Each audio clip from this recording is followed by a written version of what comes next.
चलता है। मैं दर्शकों को ये भी बता दूं कि व्यक्तिगत रूप से मैं घोर नास्तिक व्यक्ति और ईश्वर में मेरी कोई आस्था नहीं है, लेकिन चूंकि मैं जिले का एसपी था तो ड्यूटी के रूप में तो मुझे करना ही था, आपकी आस्था हो या नहीं हो, ड्यूटी तो अपनी जगह पर है ही। खास के सोमवार का दिन एक खास मनाता है, भगवान शंकर का दिन।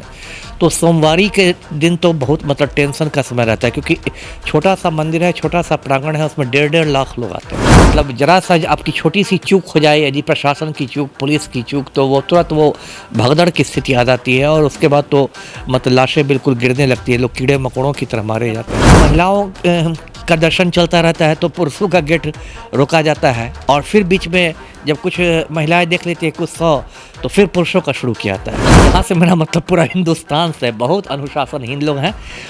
हम लोगों ने कोशिश की कि भाई लाइन लग के आप लोग जाइए, उसमें सबका है ये, लेकिन यहाँ लोगों का रहेगा कि बहुत लोग तो मतलब देखिए हम उल्टी निकास द्वार से घुसते हैं। बताइए, पुलिस के साथ भी बराबर ये रहता है, सब पर ये प्रेशर रहता है कि भाई बहुत संयम से काम लेना है, संयम संयम संयम।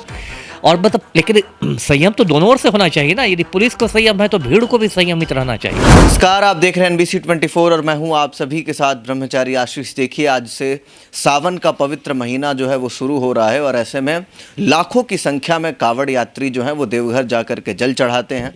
मगर इन पूरे क्रम में किस तरीके से प्रशासनिक गतिविधियों पर नज़र रखी जाती है, भीड़ को नियंत्रण किया जाता है, भगदड़ नहीं होने से किस तरीके से बचाए जा सके, इन तमाम चीज़ों के ऊपर जानने के लिए हमारे साथ देवघर के पूर्व एसपी जो हैं अमिताभ दास जी हैं, उनसे जुड़ेंगे, बातचीत करेंगे।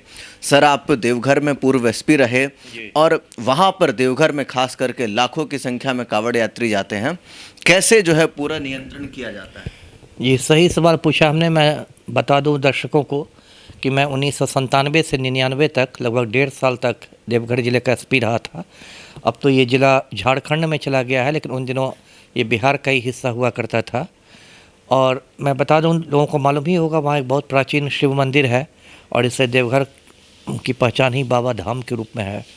और ये जब सावन का महीना शुरू होता है तो जिनको कांवड़िए कहते हैं, जो कांवड़ लिए रहते हैं, वो बिल्कुल भागे जाते हैं देवघर हज़ारों लाखों की संख्या में। और ये जो क्रम है ये समझिए 1.5 महीने चलता है। पूरा सावन हो गया और आधा भादो हो गया, तो पूरे 1.5 महीने चलता है। मैं दर्शकों को ये भी बता दूं कि व्यक्तिगत रूप से मैं घोर नास्तिक व्यक्ति और ईश्वर में मेरी कोई आस्था नहीं है, लेकिन चूंकि मैं जिले का एसपी था तो ड्यूटी के रूप में तो मुझे करना ही था, आपकी आस्था हो या नहीं हो, ड्यूटी तो अपनी जगह पर है ही। तो देखिए, ये बहुत ही चुनौतीपूर्ण काम रहता है। इसलिए ये चुनौतीपूर्ण काम रहता है क्योंकि इसमें लाखों लोग आते हैं, और ख़ास के सोमवार का दिन एक खास मनाता है, भगवान शंकर का दिन। तो सोमवारी के दिन तो बहुत मतलब टेंशन का समय रहता है, क्योंकि छोटा सा मंदिर है, छोटा सा प्रांगण है, उसमें 1.5 लाख लोग आते हैं। उससे सबसे बड़ा जो खतरा होता है वो खतरा होता है भगदड़ मचने का, स्टैम्पीड का। कहीं भी जब भगदड़ मचती है उसमें महिलाएं होती हैं, बच्चे होते हैं, और सब लोग चाहेंगे कि तो अभी जैसे कि हाथरस में आपको याद होगा, हाँ 20-25 दिन पहले यूपी के हाथरस में ऐसे ही सत्संग में भगदड़ मची और उसमें लगभग 125 लोग मारे गए, 113 महिलाएं मरी। और ये कोई मतलब पहली बात हाथरस में नहीं हुआ, ये बहुत यहाँ तक कि देवघर में भी पहले हो चुकी है भगदड़। और कई बार सुनते होंगे कुंभ मेले में भगदड़ मची, मक्का में भगदड़ मची। तो ऐसे धार्मिक आयोजनों में हज़ारों लाखों लोग आते हैं, और मतलब जरा सा आपकी छोटी सी चूक हो जाए, यदि प्रशासन की चूक, पुलिस की चूक, तो वो तुरंत वो भगदड़ की स्थिति आ जाती है और उसके बाद तो मतलब लाशें बिल्कुल गिरने लगती है, लोग कीड़े मकोड़ों की तरह मारे जाते हैं। तो वो जो देखिए, सावन में 4 सोमवार तो कम से कम रहते ही हैं, किसी सावन में 5-5 सोमवार पड़ जाते हैं, 5 सोमवारी, तो बड़ा मतलब एसपी के लिए चुनौतीपूर्ण रहता है जी। और होता क्या है कि इसलिए मैं बता दूं कि सोमवार के बाकी दिन भी, लेकिन सोमवार को तो मैं सुबह 3 बजे ही समझिए पहुंच जाता था मंदिर में। और जो देवघर मंदिर है उसके अंदर में एक छोटा सा ये बना हुआ है, कंट्रोल रूम आप कह सकते हैं। और वहाँ चूँकि बहुत चढ़ावा पड़ता है तो एक मंदिर मजिस्ट्रेट की बाकायदा नियुक्ति होती है। मतलब जो डीसी रहता है, उपायुक्त, वो एक मजिस्ट्रेट में से ही एक व्यक्ति को मंदिर मजिस्ट्रेट का चार्ज दे देता है, और बाकायदा मंदिर मजिस्ट्रेट का छोटा सा कक्ष रहता है प्रांगण के अंदर ही, और उसमें CCTV का जी अलग अलग पर्दे रहते हैं, और CCTV के थ्रू पर आप हर स्क्रीन पर देख सकते हैं कहाँ पर क्या स्थिति है। जैसे गर्भगृह में क्या स्थिति है, जहाँ पर मतलब शिवलिंग है, गर्भगृह जो हुआ जहाँ पर लोग जाके जल चढ़ाते हैं, या निकास द्वार पर क्या स्थिति है जहाँ से लोग जल ढाल के निकलते हैं, या एक वहाँ एक काठ गेट ऑपरेशन होता है, काठ गेट बंद किया जाता है, फिर खुलाता है, फिर बंद किया जाता है, फिर खुला जाता है। तो वो काठ गेट पर भी एक कैमरा रहता है, और एक मेन कैमरा तो जो प्रमुख द्वार है, जिसको सिंह द्वार कहते हैं, एकदम जो प्रवेश द्वार है पूरे मंदिर का, उस पर रहता है। तो लगातार ये रहता है, और उसमें बहुत सूझबूझ से देख के रहता है, क्योंकि कई बार आप देखिए महिलाओं और पुरुषों की अलग अलग लाइन लगती है, और उसे बारी बारी से होता है। एक साथ घुसा दिया जाएगा तो बहुत भगदड़ मच जाएगी, कि जब महिलाओं का दर्शन चलता रहता है तो पुरुषों का गेट रोका जाता है, और फिर बीच में जब कुछ महिलाएं देख लेती है कुछ 100, तो फिर पुरुषों का शुरू किया जाता है। तो वो देखकर फैसला करना पड़ता है कि किसी पर ज़्यादा प्रेशर नहीं पड़ जाए, वो है ना, बार बार मतलब थोड़ी देर तक महिलाओं को निकालिए फिर पुरुषों को दे तो ज़्यादा प्रेशर होगा। देखिए होता क्या है कि मंदिर तो बहुत पुराना है, और पुराना मंदिर में सब कुछ जर्जर ही स्थिति में, जैसे सिंह द्वार जो मेन गेट है वो भी जर्जर स्थिति में है। अब क्या होगा कि सोमवार को तो जैसे कि मान लीजिए मंदिर तो जैसे 7-8 बजे खुलता है, मतलब सूर्योदय के बाद ये सब में, लेकिन क्या होता है कि भीड़ जो है, भीड़ तो आपको एकदम 3 बजे 4 बजे से ही लगने लगती है, मुंह अंधेरे, हर कोई चाहता है कि सबसे पहले हम पहले। और उसमें तो सिंह द्वार पर कई बार ऐसी भीड़ हो जाती है कि आपका दिल दहल जाएगा, लेकिन कि सिंह द्वार अब टूटा तब टूटा जैसी स्थिति होती है। रामदास जी देखिए, अब तो टेक्नोलॉजिकल एडवांसमेंट्स आ गए हैं, और कहीं ना कहीं अगर बात करें तो हालांकि जनसंख्या भी बढ़ी है, ऐसी बात नहीं है, लेकिन टेक्नोलॉजी के माध्यम से वहाँ पर कितना जो है कंट्रोल किया जा सकता है। नहीं, अभी मैं टेक्नोलॉजी की मेनली बात कर रहा हूँ, ये सब जो भी सीसीटीवी है, जो भी ये सब टेक्नोलॉजी की ही बात है। लेकिन 97-98 के दौरान तो इतनी तकनीक शायद नहीं होगी बड़ी थी। अभी तो देखिए मैं तब बात कर रहा हूँ तो ये अब तो 26 साल हो गए, 26 साल हो गए। तो उसमें बेसिकली यही था कि मतलब कैमरे से ध्यान में रखा था। और देखिए बहुत टफ ड्यूटी है, मैं आपको दर्शकों को बताऊं, एक तो मंदिर है, तो मंदिर तो पवित्र स्थल है, पवित्र स्थल में मेरे जैसा नास्तिक भी है तो उसको जूते तो खोल के जाना पड़ेगा ना। तो मैं भी सुबह से शाम तक ड्यूटी जो करता था, वर्दी में तो रहता था, यूनिफॉर्म में रहता था, लेकिन नंगे पैर रहता था।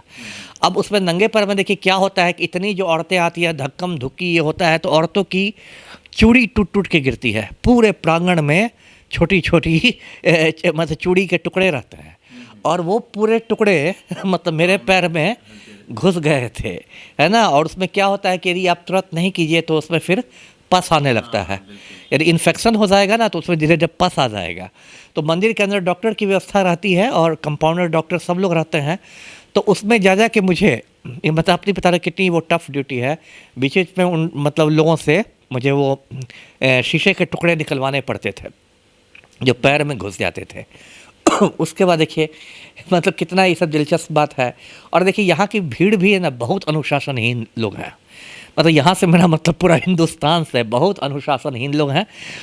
हम लोगों ने कोशिश की कि भाई लाइन लग के आप लोग जाइए, उसमें सबका है ये, लेकिन यहाँ लोगों का रहेगा कि बहुत लोग तो मतलब देखिए हम उल्टी निकास द्वार से घुसते हैं, बताइए शॉर्टकट निकास द्वार जो कि निकलने का द्वार है, उससे उसको लोग प्रवेश द्वार बना देते हैं, और एकदम मतलब लगेगा कि गाय के जैसा, या जब सांड दौड़ता है सर झुका के सिंग मार के, उस तरह लोग झुंड बना लेते हैं। 50 कांवड़िए 100 कांवड़िए एकदम सर झुका लेंगे और एक साथ निकास द्वार से घुसना चाहेंगे। और वहाँ देखिए क्या एक तो ऐसे भी पुलिस का तो मंत्र ही है न्यूनतम बल प्रयोग। अब वो कोई आतंकवादी तो है नहीं कि एकदम धड़ाम धड़ाम आप पीटना शुरू कीजिए, गोली चलाने लगी। तो पुलिस के साथ भी बराबर ये रहता है, सब पर ये प्रेशर रहता है कि भाई बहुत संयम से काम लेना है, संयम संयम संयम। और मतलब लेकिन संयम तो दोनों ओर से होना चाहिए ना, यदि पुलिस को संयम है तो भीड़ को भी संयमित रहना चाहिए। भीड़ एकदम ऐसे करेगी निकास द्वार में। अब एक बहुत दिलचस्प बात बताता हूँ, मेरे पास एक संतोष यादव नाम की महिला आई, और आपको बता दूं दर्शकों को, वो दुनिया की आज तक एक अकेली महिला है जो 2 बार एवरेस्ट की चोटी पर चढ़ चुके, हरियाणा की रहने वाली है। अब कितनी दिलचस्प बात है, संतोष यादव मेरे पास आई, उसने कहा कि सर मैं संतोष यादव हूँ। मैं तो तुरंत समझ गया, मैंने कहा कि हाँ जिसने एवरेस्ट पर 2 बार चढ़ाई की, तो बोले कि हाँ वो रहने वाली है हरियाणा की, उसका ससुराल है मुंगेर, तो वो भी आई थी। अब ये देखिए कितनी मतलब विडम्बना है कि जो एवरेस्ट पर 2 बार चढ़ चुकी है वो भीड़ में नहीं घुस पा रही थी। तो उसने हमसे कहा कि सर किसी तरह हमको ये करवा दीजिए, दर्शन करवा दीजिए। तो मुझे तो ऐसे मन नहीं था, लेकिन फिर मैंने सोचा कि बेचारी एवरेस्ट पर 2 बार चढ़ी है, यहाँ से लौट जाएगी तो इसकी भी तो हाँ, इसलिए हमने सोचा कि कुछ इसको स्पेशल ट्रीटमेंट कराना चाहिए। तो मैं खुद उसके साथ गया और उसको मैंने कहा कि अब आप कीजिए, घुसिए गर्भगृह में। सर एक और मेरा सवाल होगा, जैसे स्पेशल ट्रीटमेंट की आपने बात जी, की, जी। कोई नेता जाता है या कोई बड़ा पदाधिकारी जाता जी, जी। है ना, जो सर्वोच्च स्तर जी, पर जी, बैठे हुए जी, हैं, जी। तो उनके साथ फिर किस तरीके का जी, बिल्कुल सही कहा आपने। देखिए, होता क्या है कि अब कुछ तो प्रोटोकॉल रखना पड़ेगा ना। अब मान लीजिए राज्य का राज्यपाल आ गया, गवर्नर, तो उसको आप नहीं कह सकते कि भाई लाइन में लगो, गवर्नर साहब भी धक्का खाते हुए सुबह से शाम में पहुँचेंगे। तो कुछ तो प्रोटोकॉल की मजबूरी होती है, और वो होता है। और इसके में एक बात वहाँ है कि ये भी प्रावधान है कि एक सरकारी पूजा होती है। मतलब एक पूजा, मान लीजिए, एक उदाहरण दे रहा हूँ कि मान लीजिए 8 बजे सुबह से आम लोगों के लिए मंदिर को खोला गया। मान लीजिए 8 बजे सुबह, मैं एक उदाहरण दे रहा हूँ। तो एक सरकारी पूजा होगी जो कि सुबह से से मतलब कुछ खास लोगों के लिए 3 बजे बहुत पहले हो गया, लेकिन 6 बजे से, है ना, वो तो उसमें हम लोग यदि कोई कहते थे, मान लीजिए कोई दूसरे राज्य के कोई पहुंच गए बहुत, तो अब तो एक तो अतिथि वाली बात भी हो गई कि मेहमान है, अभी कौन है, तो बहुत, तो उनको कहा जाता था कि भाई आप भीड़ में आप लगिएगा तो सुबह से शाम हो जाएगी, धक्का खाइएगा, बोनस में खाइएगा। अब बहुत लोग बुजुर्ग होते थे, लाइन में लगने लायक नहीं होते थे, तो जवान आदमी लाइन में खड़ा भी रहेगा, बुजुर्ग तो ऐसे ही उलट जाएगा। तो वो लोग को हम लोग सरकारी पूजा में करा देते थे, है ना। व्यवस्थाएं कैसी रहती थी, क्योंकि महिलाएं बुजुर्ग जो हैं वो भी बहुत टफ देखिए होता है। पूरा आप यदि जाइएगा तो उसमें शहर का स्वरूप ही बदल जाएगा। वहाँ देखिए क्या है कि बांका और देवघर का बॉर्डर है, वहाँ उस इलाके को शायद दुम्मा कहते हैं। दुम्मा में मेरे ही समय में एक ये बना था, मतलब गेट बना था, प्रवेश द्वार सीमेंट का। उस पर अभी भी जो बोर्ड है उस पर मेरा भी नाम लिखा होगा, अमिताभ कुमार दास पुलिस अधीक्षक करके, और भी लोग थे। वहाँ से जो मतलब कांवड़िया पथ जो शुरू होता है, तो उसमें सैकड़ों दुकानें सज जाती हैं। और ये देखिए, सावन भादो तो बरसात का मौसम है, ऊपर से बारिश होती रहती है, कीचड़ अलग होता है, लोग फिसल के गिरते हैं, इतनी सारी दुकानें। और उसमें देखिए मतलब एंटी सोशल लोग भी आते हैं, मतलब उसमें से क्रिमिनल भी आ जाएंगे, पॉकेट मार भी आ जाएंगे। ऐसा थोड़ा है कि आप किस किस पर ये कीजिएगा, लड़कियों को छेड़ने वाले भी पहुंच जाएंगे, बहुत तरह के होते हैं। हम लोग जब थे तो ऐसे ही हल्ला हो गया एक बार कि किसी का मतलब ये हो गया, मतलब कोई गुम हो गया था, उसको लेके पूरा तनाव हो गया। अब कांवड़िया सब मान लीजिए इतना में तो भीड़ में तो कुछ उग्र काम कर सकते हैं, आगजनी, तोड़ फोड़, भीड़ तंत्र। फिर उसको हम लोगों ने खोजा, फिर अनाउंस करवाया गया, उसको माइक पर ला के अनाउंस करवाया गया कि वो आदमी मिल गया है। तो इस टाइप के बहुत सारी चीज़ें होती हैं। अमिताभ दास जी, मेरा आखिरी सवाल होगा, जो कांवड़िए अभी जा रहे हैं, क्योंकि महीना शुरू हो गया है, 1.5 महीने तक ऐसे ही कार्यक्रम चलना, उनको क्या सलाह देंगे आप? उनको यही सलाह दूंगा कि भाई प्रशासन का सहयोग कीजिए, है ना, प्रशासन का सहयोग कीजिए। वहाँ जो भी पुलिस प्रशासन है, जो भी है, उनके लिए ये बहुत चुनौतीपूर्ण काम है, ये मजाक नहीं है। आप तो एक दिन जाके लौट जाइएगा, और उसको तो 1.5 महीना वहाँ पर पुलिस वालों का वहाँ पर मतलब दुर्गति हो जाती है लोगों की। कोई सारा छुट्टी उट्टी रद्द, और पूरा देवघर प्रशासन और सब उसी में लगा रहता है।